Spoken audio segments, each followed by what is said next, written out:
तहरीर से जुड़े एक एक नए खुलासे हो रहे हैं जो हैरान कर देने वाले हैं। यह भी खुलासा हुआ है कि किस तरीके से इन आतंकियों के निशाने पर कई बड़े शहर थे और इसके लिए बकायदा उन्होंने कई स्टेशंस और कई स्टेडियम की रेकी भी की थी। एक रिपोर्ट देखिए।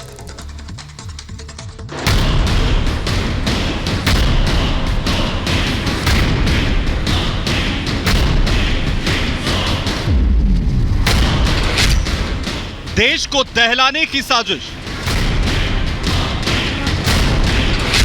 आतंकियों का सीक्रेट कोड, साजिश की बिरयानी, दहशत वाला लड्डू। बिरयानी, लड्डू, अनारदाना के नाम खाने के लिए आपने कई बार सुने होंगे, लेकिन हिज़्ब उत तहरीर ने खाने की इन चीजों को आतंक का कोड बना दिया। इस कोड के जरिए वो देश को दहलाने की साजिश रच रहे थे। रचा जा रहा था कई शहरों में बड़े हमले का षड्यंत्र।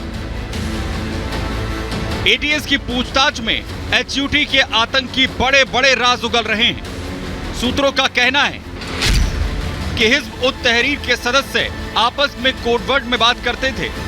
बिरयानी, लड्डू और अनारदाना जैसे कोड बनाए हुए थे। पुलिस से बचने के लिए टेलीग्राम, व्हाट्सएप पर बातचीत होती थी। जूम ऐप पर भी गिरोह के सदस्य मीटिंग करते थे।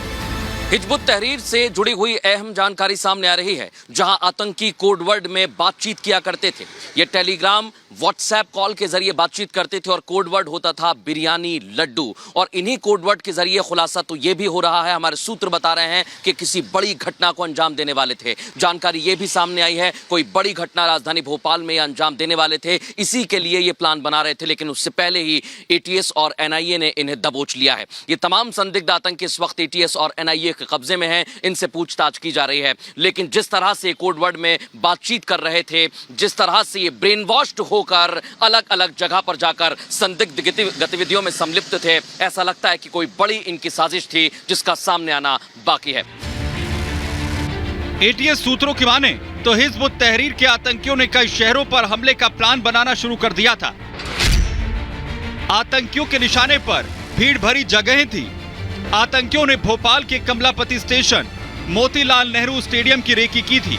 कई युवाओं को एचयूटी से जोड़कर ट्रेनिंग दी थी।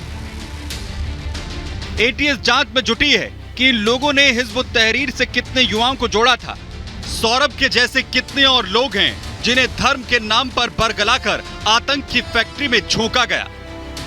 अब जो खुलासे एटीएस इन्वेस्टिगेशन में हो रहे हैं कि रानी कमलापति स्टेशन हो या मोतीलाल नेहरू स्टेडियम हो और इसके अलावा भोपाल के वो चर्चित स्थान जहां पर कि लोग जाते हैं, जहां भीड़भाड़ रहती, इन सब जगह की एचयूटी से जुड़े संगठन के लोगों ने रैकी की थी और उनके मकसद साफ है। क्योंकि कई और इन्वेस्टिगेशन में जो खुलासे हो रहे हैं उससे ये लगता है कि ये संगठन कुछ बड़ा धमाका करने की कोशिश में थे। अभी तक जो 16 लोग गिरफ्तार किए गए हैं, इनके पास से एटीएस ने जिहादी लिटरेचर, कई उपकरण, एयर गन, चाकू और तलवारें जब्त की हैं। कट्टरपंथी संगठन हिज़्ब उत तहरीर के मंसूबे बेहद खतरनाक हैं।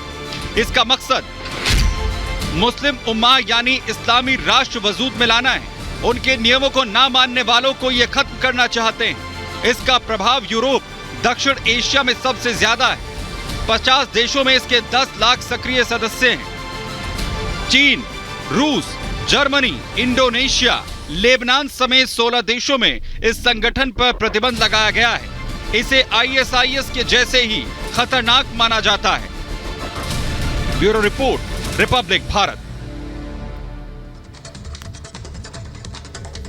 और भोपाल का रुख करते हैं, मृदुल हमारे साथ सीधे जुड़ रहे हैं। मृदुल से पूरे मामले की जानकारी लेंगे। मृदुल, इन लोगों से अब कई खुलासे हो रहे हैं, बहुत सी जानकारियां मिल रही हैं, और क्या अपडेट मिल पाया है आपको?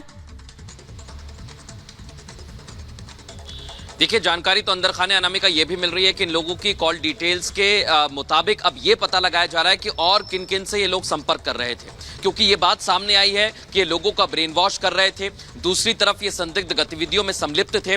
लेकिन किन लोगों से ये बातचीत कर रहे थे, किन किन का ब्रेन वॉश करने की तैयारी थी, क्या इनके रडार पर और भी ऐसे गैर मुस्लिम लोग थे जिनका ये धर्म परिवर्तन करा रहे थे? और बड़ी बात तो ये है कि इन लोगों के पास से जो साहित्य बरामद हुआ है और जो चीजें मिली हैं उससे साफ तौर पर नजर आता है कि इन लोगों की कोशिश थी कि अभी और लोगों को कन्वर्ट कराया जाए, उनका धर्म परिवर्तन कराया जाए, लेकिन उनके मंसूबे साफ नहीं थे। लेकिन उनके मंसूबों का भी खुलासा होता जा रहा है धीरे धीरे, क्योंकि इनकी नजर थी भीड़ भाड़ वाले इलाके में।